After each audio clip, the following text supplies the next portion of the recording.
In the quiet village of Olarico, the sun always rose gently, painting the sky with gold and orange. Birds sang sweet morning songs, and the smell of roasted maize drifted from the old market square. Life in Olarico was simple, but not without its secrets. You see, deep in the forest, far from the safe paths, there was a river, the Ebri River. No one fetched water there. The elders said it was a river of spirits. Some claimed it whispered at night, calling certain people by name. Others said anyone who fetched water there would never return the same. But, as with many village warnings, not everyone listened. One day, a young woman named Adoni, known for her beauty and gentle heart, was carrying her first child. She lived with her husband, Adewale, and her mother-in-law, Mama Abeni. Water was scarce in the village that season, and the streams near the houses were drying up. And then, it happened. Adoni heard it. A voice, soft, sweet, almost like a lullaby, calling her name, Adoni. Adoni. What happened next will shake the whole village and leave people talking for generations. Let me tell you the full story. The morning was misty, and the village roosters were just announcing the day. Adoni was sitting outside, peeling cassava for breakfast, when she felt a strange shiver run through her body. She paused, her hands mid-motion, listening. At first, it sounded like the wind through the palm trees. But then, clear as the church bell on Sunday, she heard it, her name. Adoni. Adoni, come. Her heart pounded. She looked around, no one was there. Adewale had gone to the farm early, and Mama Abeni was in the kitchen. She tried to shake it off, telling herself it was just her imagination. But the voice came again, softer this time, as though it came from far away, yet somehow inside her mind. She closed her eyes, and suddenly she saw it, a river. Blue, shimmering, surrounded by trees she had never seen before. It was beautiful, almost too beautiful. Mama Abeni's voice snapped her back to reality. Adoni. Go and fetch water before the sun gets too hot. Adoni nodded, but as she picked up the clay pot, her feet seemed to move on their own. She knew the path to the village well, but somehow, her legs were guiding her in the opposite direction, towards the forbidden forest. Her mind was saying no, but something deep inside was saying the yes, come. By the time she realized where she was standing at the edge of the mysterious Odo Ebri River. Mist danced on its surface. The water sparkled like liquid diamonds.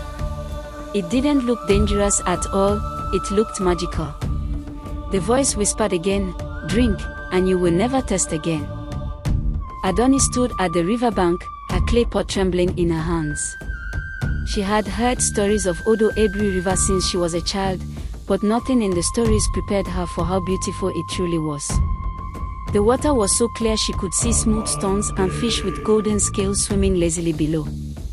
The air smelled fresh, like rain after a dry season. Her heart said to turn back, but her eyes could not stop staring. As she dipped her pot into the water, a strange calmness washed over her. The pot filled quickly, but the voice returned, stronger now. Drink, Adoni, just one sip. Her throat suddenly felt dry, as though she had not tasted water in days. She bent down, cupping the water in her hands. The first sip was unlike anything she had ever tasted, sweet, cold, and almost alive. But as she swallowed, something changed. The forest around her grew silent. The birds stopped singing. Even the wind held its breath. Her baby kicked in her womb, harder than ever before. She gasped, clutching her stomach. A faint figure appeared on the water surface, not in the reflection, but standing on it. A woman, tall and graceful, with eyes that shone like moonlight and hair flowing like the river itself. She smiled gently at Adoni. Your child will be mine. The words were spoken softly, but they pierced Adoni's heart like a spear. She stumbled back, her pot spilling water onto the sand. In a blink, the figure vanished, and the river returned to its quiet beauty, as if nothing had happened. But Adoni knew something had happened. Something she could not explain. Her hands shook as she picked up the pot and hurried back to the village, but every step felt heavier. She didn't know it yet, this was only the beginning. That night, the moon hung low over Olarico village, casting silver shadows on the ground. Adewale sat by the fire, repairing his farming tools, while Adoni lay inside, pretending to sleep. But her eyes were wide open. She could hear it again, the voice. Only this time, it wasn't calling her name. It was singing. A soft, haunting lullaby, the same melody her late grandmother used to hum. Sleep, little one, the night is deep, your mother's arms, your soul will keep. Her unborn child shifted in her womb as if moving to the rhythm of the song. She pressed her hand against her belly, whispering, "Hush, please," but the baby kicked again, harder. She tried to wake Adewale, but when she looked outside, he was gone. The fire still burned, but there was no sign of him. Suddenly, the front door creaked open. Adoni's breath caught, but it was only Mama Abeni, holding a small calabash. The older woman looked at her strangely and asked, "Where did you fetch today?" Adoni hesitated. She wanted to lie, but her lips betrayed her. From the river in the forest. Mama Abeni's eyes widened. The calabash slipped from her hands, spilling herbs on the floor. She whispered something under her breath, a prayer, maybe, and then said, "You must never go there again." Never. But deep down, Adoni knew it was too late. By morning, the village was already buzzing. Mama Abeni had not slept. As the first rooster crowed, she wrapped herself in her thick wrapper and marched to the hut of Baba Olawo, the oldest man in Olarico village. When Adoni awoke, she found Adewale sitting beside her bed, looking troubled. "Adoni," he said quietly, "the elders want to see you." Her heart skipped. She tried to ask why, but Adewale only said, "Mama told them about the river." The elders gathered under the giant Iroko tree in the village square. Their faces were carved with worry. Baba Olawo's voice was deep as he spoke. "Child, Odo Ebri River is not for the living. Long ago, it belonged to the river mother. She has taken many, and she will not stop." Adoni's throat tightened. "But I only drank a little." "Even one drop," interrupted an old woman, "and the river mother will find you. Especially if," she paused, her eyes lowering to Adoni's round belly. "Especially if you are carrying life inside you." A cold wind passed through the square, though the sun was shining. Baba Olawo handed Adoni a small charm made of cowrie shells. "Wear this always. It will protect you, for now." Adoni took it with trembling hands. She wanted to believe the charm would help, but in her heart, she felt the river mother's presence stronger than ever. That afternoon, while Adewale was at the farm, Adoni was alone in the hut. She had been cooking yam porridge when an odd feeling gripped her, not hunger, but an overwhelming thirst. Her calabash of village water sat by her side, but it tasted wrong. Warm. Bitter. Her lips burned for the cold sweetness of the mysterious river. She tried to ignore it, but the craving grew so strong her hands shook. The baby inside her kicked again, harder than before, as if urging her. She dropped the spoon and grabbed her head. "No, no. I won't go." But in the next moment, she found herself outside, feet moving towards the forest. She didn't even remember picking up her pot. When she reached Odo Ebri River, the river seemed more alive than before. The surface rippled in patterns that looked like eyes watching her.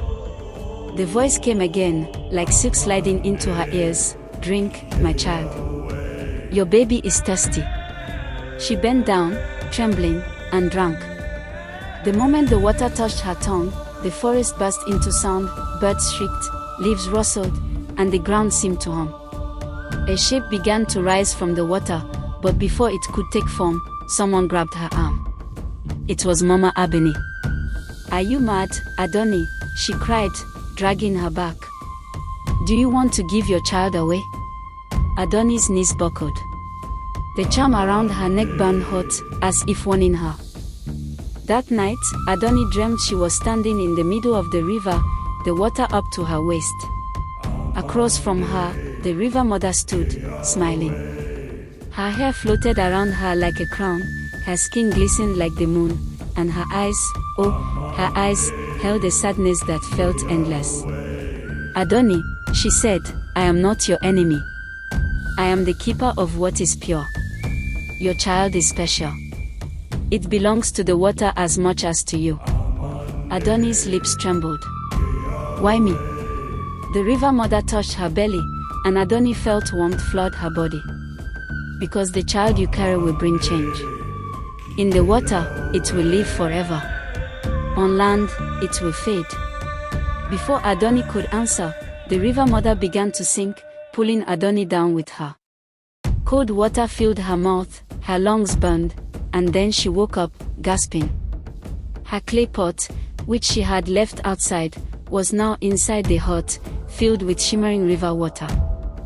The next morning, Adewale did not return from the farm. Men searched the fields, calling his name, but there was no trace. Adoni's heart felt heavy, her guilt growing. Mama Ebony whispered, "This is her doing, the river mother wants her alone." By evening, a strange fog rolled into the village, covering the ground like a white blanket. Children were kept indoors. Dogs refused to bark. Adoni sat by the door, clutching her belly, when she heard footsteps. She ran outside, hoping it was Adewale, but it was the river mother, standing at the edge of the village, smiling gently. No one else seemed to see her. Only Adoni. That night, unable to bear it, Adoni went to the river alone. The river mother was waiting.